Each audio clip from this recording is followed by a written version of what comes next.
Private बँका खेड्यापर्यंत जायला नको म्हणत होते, काय गरज आहे खेड्यापर्यंत जायची, त्यांना कुठे फायदा होता. म्हणजे 90 नंतर डायरेक्ट अप्रोचच बदलतो. लोकांचं सरकारकडे पाहण्याचा आणि सरकारचा पण लोकांकडे पाहण्याचा अप्रोच. आफ्रिकातले छोटे मोठे देशाचे बजेटच्या पेक्षा जास्त यांचं वार्षिक बजेट असतं किंवा प्रॉफिट असतं. अशा मोठ्या मोठ्या आता गुगल असं डायरेक्ट समोर येऊन म्हणत नाही अमेरिका तो असं गळा धरलाय किंवा ट्रम्पचा गळा पकडला, असं होईल का? 1990च्या आधीचं गव्हर्नमेंट, त्यावेळेस शब्द काय वापरलाय? गव्हर्नमेंट. आणि 1990 नंतर गव्हर्नन्स. तर 1990च्या आधी गव्हर्नमेंट नव्हतं किंवा गव्हर्नन्स नव्हतं असं नाहीये. गव्हर्नन्स नव्हतं असं नाहीये, पण त्याच्यामध्ये प्रत्येक क्षेत्रावर प्रत्येक गोष्टीवर गव्हर्नमेंटचं नियंत्रण असायचं. जो मोकळा श्वास आज आपल्याला इथं पाहायला भेटतोय प्रायव्हेट सेक्टरला, लोकांचं पार्टिसिपेशन, तो 90च्या आधी नव्हतं, म्हणून त्याला गव्हर्नमेंट कन्सिडर केलंय. पण 90 नंतर मात्र जेव्हा ते लोकाभिमुख झालं, पीपल ओरिएंटेड झालं, तेव्हा त्याला गव्हर्नन्स म्हणू लागलं. जागरूकता आली नाही. बघा ग्लोबलायझेशनमुळे काय कळालंय की वेस्टर्न मध्ये काय करतंय, काय होतंय सध्या, तिथलं गव्हर्नमेंट कसं आहे, तिथल्या लोकांना राईट्स किती मिळत आहेत, तिथले लोक किती अवेअर आहेत, लोक किती लढतायत अधिकाऱ्यांसाठी आणि गव्हर्नमेंटला ते द्यावे लागतात. अमेरिकेमध्ये मिळणारे ऍब्सोल्यूट फंडामेंटल राईट्स लोक अवेअर होऊ लागले ना, मग आम्हाला का नाही? आपल्या आलेच बघा ना, लोकांना भेटलं तर आम्हाला का नाही? समजा आपल्या शेजारच्या राज्यामध्ये सेंट्रल गव्हर्नमेंटनी एखादी गोष्ट दिली लोकांना, XYZ अमाऊंट असेल, एखादी वस्तू असेल, टेक्नॉलॉजी असेल, कुठे दिली? सेंट्रल गव्हर्नमेंटनी एका राज्यात दिली, तर आपण काय म्हणू? आम्हाला का नाही? ह्युमन टेंडन्सी नाही, एक नॉर्मल ह्युमन टेंडन्सी, आम्हाला का नाही? बघ, जर आपण इथं आपण आपल्या शेजारच्या सोबत कंपॅरिझन करतो, आपण आपल्या शेजारच्या राज्यासोबत करतो, तर मग जगामध्ये देशांमध्ये कंपॅरिझन नाही होणार. आजही नाही होत. आजही आपल्याला काय व्हायचंय? Super power. का? कंपॅरिझन आहे ना. समजतंय? सुपर पॉवर नाही झालं तर खुश नाही राहणार का? सुपर पॉवर झालं तर खुश होतं. मग ते युरोपमधले बरेचसे देश आहेत ते हॅपीनेस इंडेक्स मध्ये खूप पुढे आहेत अमेरिकेच्या. कळतंय? कंपॅरिझन आहे आणि काय नॅचरल टेंडन्सी आहे. मग वेस्टर्न कंट्रीज मध्ये लोकांना एवढ्या मोठ्या प्रमाणात राईट्स मिळत आहेत, ते ओपनली बोलतायत, गव्हर्नमेंटच्या अगेन्स्ट पण बोलतायत. अरे तिथले प्रायव्हेट सेक्टर तर डिफेन्स पर्यंत आलंय. तिथल्या प्रायव्हेट सेक्टरसाठी हो पण आहे, ते पण आहे, लायसन्सची गरज नाहीये, ह्याची गरज नाहीये, मग आम्हाला का? चला ठीक आहे, आम्ही केलं 47 पासून 90 पर्यंत, पण त्यातून भेटलेच नाही ना काही. देशामध्ये आर्थिक संकट आलं, व्यवसाय बुडाले, बेरोजगारी आली, दुष्काळ बघितले. आता सोडा ना तुम्ही, आता फ्री करा ना. आता गव्हर्नमेंट नको, आता आम्हाला काय पाहिजे? गव्हर्नन्स. कारण की आम्ही जगामध्ये बघतोय गव्हर्नन्स, तर भारतात का नाही? कळालं? याच्या आधी पण सरकार होतं, त्या सरकारचा पण दृष्टिकोन लोकांचं कल्याण करणंच होतं. पण बहुतांशी 1990s नंतर काय झालं, पूर्ण जगामध्ये ह्या नवीन गोष्टी पसरल्या. जागतिकीकरण, उदारीकरण, खाजगीकरण. मग तिकडं खाजगीकरण होतं, तर इकडे का नाही? तिकडं गव्हर्नमेंट लिबरल होतं, तिकडे का नाही? करा ना सेक्टर ओपन्स, काढा नाही लायसन्स राज, घ्या ना आम्हाला प्रशासनामध्ये, करा ना आम्हाला जागरूक, आम्हाला माहिती द्या, राईट टू इन्फॉर्मेशन. होऊ लागल्या ना ह्या गोष्टी. एक 15 वर्षात तर आला राईट टू इन्फॉर्मेशन ऍक्ट, भेटला सगळ्यांना. डिमांड तेव्हापासून होऊ लागली होती. कळालं? म्हणजे 90 नंतर डायरेक्ट अप्रोचच बदलतो. लोकांचं सरकारकडे पाहण्याचा आणि सरकारचा पण लोकांकडे पाहण्याचा अप्रोच बदलतो. That's why we shifted towards governance. आता गव्हर्नमेंट नको, आता काय करू आपण? गव्हर्नन्स. घ्या लोकांना, करा पार्टिसिपेट. क्लिअर इथपर्यंत? पोस्ट 90s आता काय आलं? गव्हर्नन्स. म्हणजे आता आपल्याला काय करायचंय? मॅनेजमेंट. रेग्युलेशन करायचंय का आता व्यवस्थापन करायचंय, मॅनेजमेंट करायचे.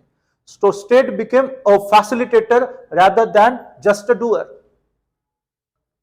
आम्ही फक्त करते नाहीयेत, आम्ही फक्त काम करणारे नाहीत प्रशासनाचं, आम्ही सुलभ करते आहेत. आम्ही काम सोपं करून देणारे आहोत. आम्ही काम सोप्या पद्धतीने तुमच्यापर्यंत पोहोचवणारे आहोत. गुड अप्रोच आहे की नाही हा? तर तो अप्रोच आहे. आधी करत होतो फक्त करायचंय म्हणून, आता तो तुमचा अधिकार आहे आणि आम्हाला ते करणं पण आहे. तर आम्ही काय करणार आता?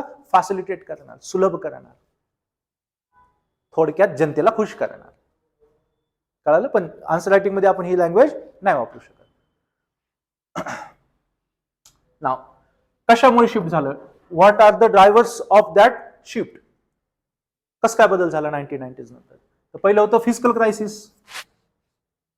ही एनर्जी आहे म्हणून देश आहे, ही एनर्जी आहे म्हणूनच सगळं काही गोष्ट आहे. फक्त पृथ्वी गोल गोल फिरेल,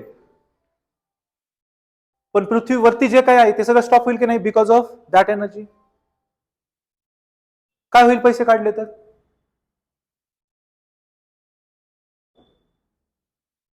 पूर्ण पृथ्वीवरून मनी कन्सेप्ट जी आहे ना तीच गायब केली तर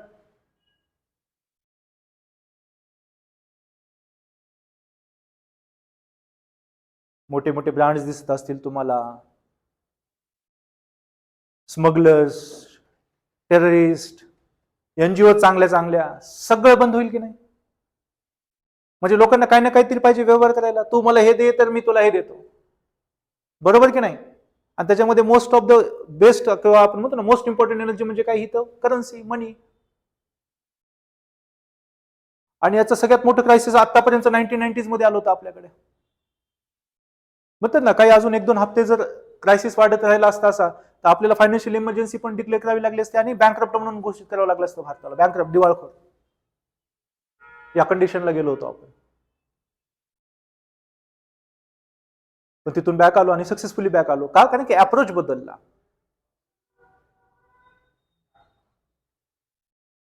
नाईन्टीज पर्यंत सगळीकडे कंट्रोल कोणाचा आहे, गव्हर्नमेंटचा. पण त्यातून आउटकम काय येतं, फिस्कल क्रायसिस. मग लोक काय म्हणतील आता हे अप्रोच नको, आता अप्रोच बदला, हे नको आता आम्हाला. ते बघा अमेरिकेत असं झालं, युरोपमध्ये असं झालं, त्या कंपन्या ओपन झाल्या, त्या कंपन्या इन्व्हेस्टमेंट करू इच्छित आहेत, आम्हाला यायचे त्या क्षेत्रामध्ये, ओपन करा ते क्षेत्र.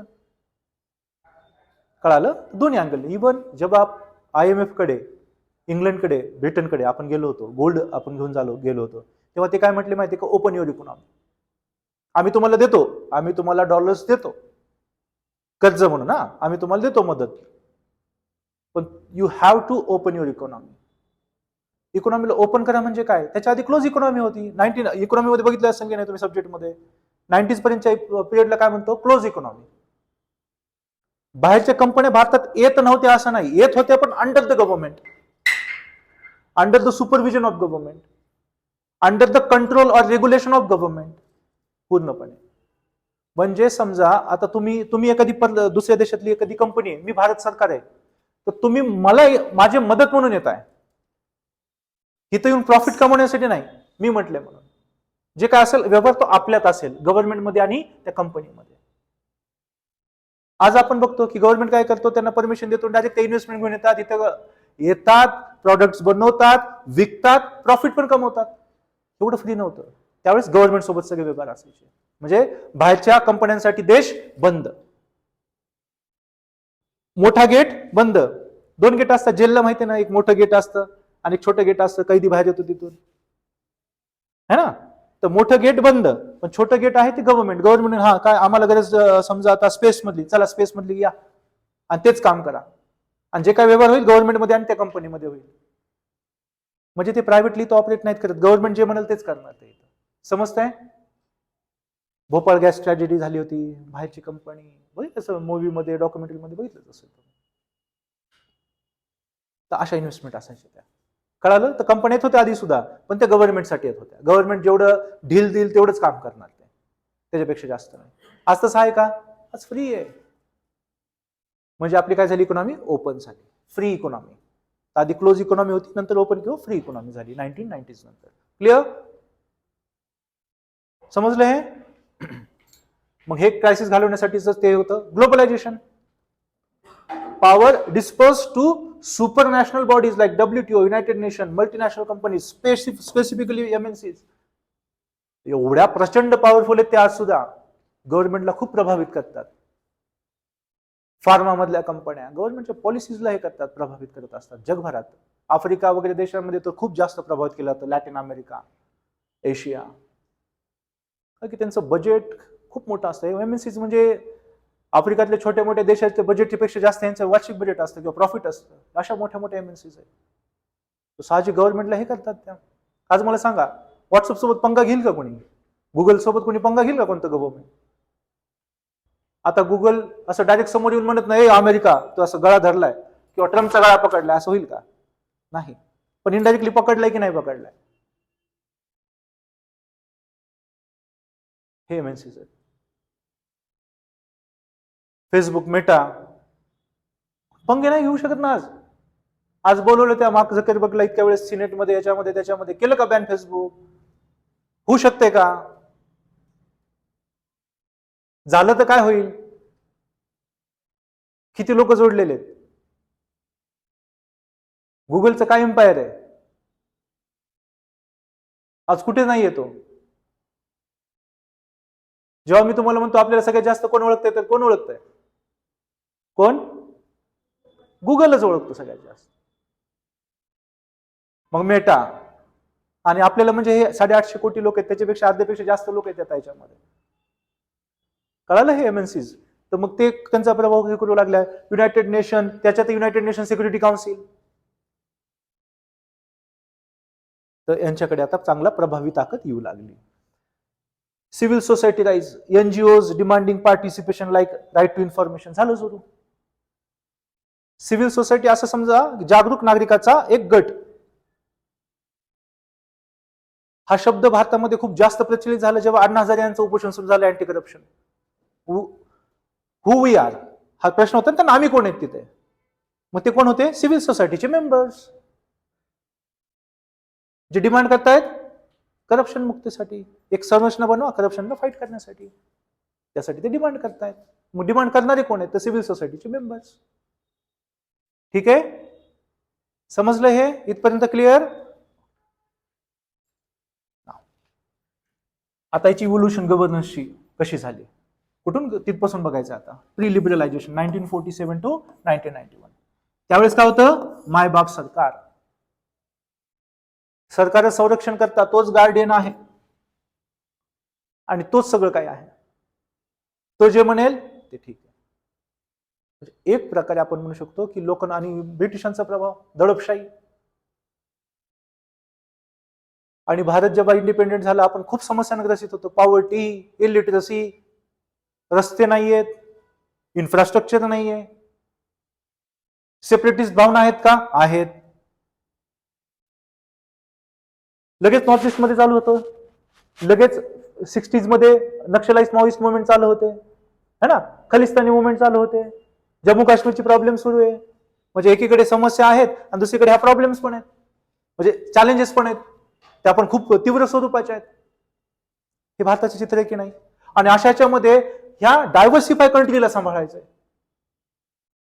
असं नाही की एकच धर्म आहे, असं नाही की एकच भाषा आहे, एवढ्या चॅलेंजेस आहेत. आणि अशाच्यामध्ये अशा लोकांना सांभाळायचे ज्यांच्यामध्ये खूप सारे धर्म, खूप साऱ्या भाषा, खूप साऱ्या जाती, उपजाती, पोटजाती, ह्या भारताला सांभाळायचे. तर गव्हर्नमेंट अशी लगाम कसणार असतील की नाही काळात? कारण की लगाम सुटली म्हणजे काय? बिखरला देश. कारण की आपल्याला कधी कधी काय होतं माहिती का? स्पेशली बघा, तर तुम्ही जर तुम्हाला 1990च्या आधीचं गव्हर्नमेंट सांगायचं तर तुम्ही सांगा दडपशाही गव्हर्नमेंट होतं, हुकुमशाही गव्हर्नमेंट होतं, लेजिटिमेट गव्हर्नमेंट होतं, तेव्हाही लोकशाही होती, तेव्हाही लोकांनी मतदान केलेलं होतं. तर आपल्याला जज कसं करणार तुम्ही? ही त्या काळाची गरज होती. मग जशी जशी अवेअरनेसकडे आपण जातोय, म्हणजे 90s कडे येतोय, ग्लोबलायझेशनकडे येतोय, फिजिकल क्रायसिस इथं निर्माण होतं, लोक बेचैन होतात, लोकांना आता रिफॉर्म पाहिजे असतो, मग तेव्हा शिफ्ट घडते ती. तर त्याच्या आधीचा पण पिरियड आहे की नाही? आपलाच इतिहास आहे ना. त्या काळामध्ये डेव्हलप नाही का केली आपण? डेव्हलपमेंट नाही झाली त्या काळामध्ये, काहीच डेव्हलपमेंट नाही झाली त्या काळामध्ये. सगळे फाउंडेशन तिथून बनले की नाही? स्पेसचं फाउंडेशन कधी झालं? 60-70s. न्यूक्लिअरचं फाउंडेशन कधी झालं? बिफोर इंडिपेंडन्स सुरू होतं. टेक्नॉलॉजी, इकॉनॉमी, गव्हर्नमेंटचं कंट्रोल होतं, म्हणून गव्हर्नमेंट कंट्रोल बिझनेसेस होते. त्याच्यामुळे बँकांचं नॅशनलायझेशन झालं. नाही तर बँका प्रायव्हेट होत्या. प्रायव्हेट बँका खेड्यापर्यंत जायला नको म्हणत होत्या. काय गरज आहे खेड्यापर्यंत जायची? त्यांना कुठे फायदा होता? म्हणून हे वेगवेगळे सेक्टर गव्हर्नमेंटने स्वतःकडे घेतले, जिथं गरज तिथे पाठवण्यासाठी. तर ते पण गव्हर्नमेंट म्हणतात, पण होतं ना ते गव्हर्नमेंट, त्याला आपण डिक्टेटरशिप नाही म्हणू शकत. समजलं? तर 90च्या आधीचा पण काळ बघितला तर काय होतं? गरज तशी होती. आणि आपण पॉलिटीमध्ये 50s to 60s किती बघितल्या केसेस बघितल्यात आपण सगळ्या. केशवानंद भारतीपर्यंतच्या केसेस आठवत आहेत ना? की सुप्रीम कोर्ट पण कोणत्या साईडला होतं त्यावेळेस, कसं असायचं? सुरुवातीला काय म्हणलं, पार्लमेंट हा तुला कंट्रोल आहे. आर्टिकल 21च्या बाबतीमध्ये मनेका गांधीची केस येईपर्यंत कंडिशन तीच होती. गोपालनमध्ये जे सांगितलंय की the protection is only against the arbitrary actions of executive and not the arbitrary actions of legislative. म्हणजे पार्लमेंट तू काही करू शकतेस का, गरज होती ती त्यावेळेस. कळालं? हे जोडता येते ना, हे लिंक करता येते ना, आपण बघितलं होतं हे. So command and control over economy, licence Raj, याला हा एक शब्द आहे. कारण की तुम्हाला कोणताही बिझनेस काही जरी करायचं तर गव्हर्नमेंट कडून काय मिळवावं लागत होतं, लायसन्स. म्हणजे गव्हर्नमेंटचं नियंत्रण होतं चांगलं. सो फोकस त्यावेळेस नेशन बिल्डिंग वरती होतं. कारण की आपल्याला काय बनवायचं होतं, एक मजबूत घर बनवायचं होतं आणि त्यासाठी पूर्ण लगाम गव्हर्नमेंटच्या हातात पाहिजे होती. नाही तर एक भिंत पडली, दुसरी भिंत, असं सगळं घर पडून जाईल. But suffered from red tapism and opacity, अपारदर्शकता. आणि रेड टेपिझम, लालफितशाही. 10 वाजलेत, 10:30 वाजलेत, 11 वाजलेत, 12:30 वाजलेत, साहेब कुठेत? साहेब चहा पित आहेत खाली बाहेर टपरीवर. मग साहेब येणार 1 वाजता आणि 1:30 झाले, 30 मिनिटं 1 सेकंड झाले की साहेब लगेच डबा खायला. मग 1:30 वाजता यायला पाहिजे साहेब. मग 2 वाजता साहेब कुठे? साहेब सिगरेट पित आहेत तिथे टपरीवर. मग साहेब सगळीकडे मिळतील पण चेअरवरती मिळणार नाही. दॅट इज रेड टेपिझम, लालफितशाही. आज बऱ्याच अंशी ती कमी झाली आहे, बऱ्याच अंशी. तुम्हाला हे जे पिक्चर सांगितलं ना, हे रिअल आहे, हे रिअल होतं, हे मी डोळ्याने बघितलेलं आहे. किती वेळेस ते चेअरवरती असणं म्हणजे लॉटरीच लागली. टाइमवर ते तिथे येत आहेत, मग लॉटरीच लागली. यायचे ना काही चांगले IAS ऑफिसर्स यायचे, मग कामावर यायचे सगळे. पण वरती एखादा आला असा तर खालचे अरे बाप रे, काहीच नाही त्यांच्यावरती, नियंत्रणच नाही. मी तुम्हाला त्या दिवशी म्हटले ते ई अटेंडन्सची पोर्टल बघा, कुणी कुणी बघितलं? कर्मचाऱ्यांच्या अटेंडन्ससाठी बनलेलं, दिल्लीमध्ये इम्प्लिमेंट झालंय, करोडो आहेत. आणि live second to second information update होते. आता तुम्ही बघितलं ना, 1 लाख, 1.5 लाख, 2 लाख अशा आकडेवारी वाढत राहते प्रेझेंटेशन. फट फट फट लाईव्ह. आणि ते पूर्ण भारतामध्ये इम्प्लिमेंट करायचं. टेक्नॉलॉजीमध्ये तर आपण ते डिटेलमध्ये सांगणारच आहे, स्वतःही बघा. ओके, पूर्ण भारतात हळूहळू ग्रॅज्युअली इम्प्लिमेंट करणार आहे. तर ते ह्या रेड टेपिझम पासून त्याच्यामुळे आपल्याला बराचसा फायदा होऊ शकतो तिथे. म्हणजे ही समस्या जाऊ शकते किंवा कमी होऊ शकते.